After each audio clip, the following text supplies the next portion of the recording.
গ্রামের এক প্রান্তে থাকত এক সৎ কৃষক, নাম তার হরি।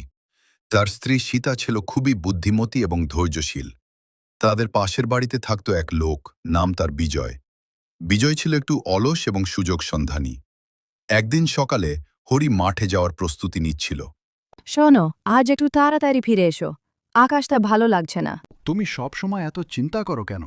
তুমি আমার সব। হরি মাঠে চলে গেল। সে খুব মন দিয়ে কাজ করতে লাগল। এদিকে বিজয় বাড়ির সামনে দাঁড়িয়ে সব দেখছিল। হরি এত কষ্ট করে কেন? আমি হলে এত পরিশ্রম করতাম না।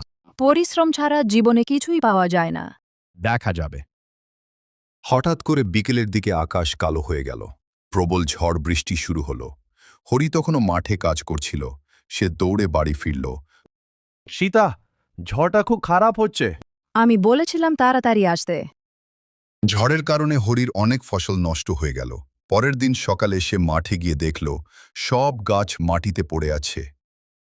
এতদিনের পরিশ্রম সব শেষ। না, সব শেষ হয়নি। আমরা আবার শুরু করব। কিভাবে? তোমাকে সাহায্য করতে পারি, কিন্তু একটা শর্ত আছে। শর্তটা কি?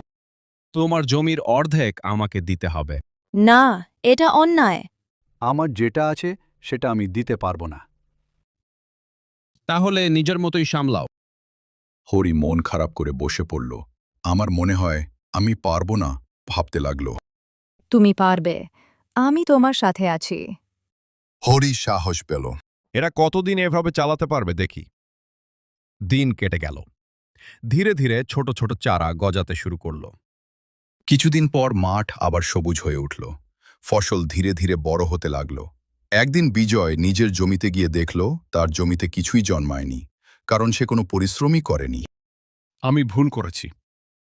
সে হরির কাছে এসে বলল, বন্ধু, আমাকে ক্ষমা করো। আমি তোমাকে ঠকাতে চেয়েছিলাম। ভুল বুঝতে পারাই বড় কথা। জীবনে কাউকে ছোট মনে করো না। বন্ধুরা, কেমন লাগলো গল্পটা? প্লিজ চ্যানেলটা সাবস্ক্রাইব করো। Bye bye.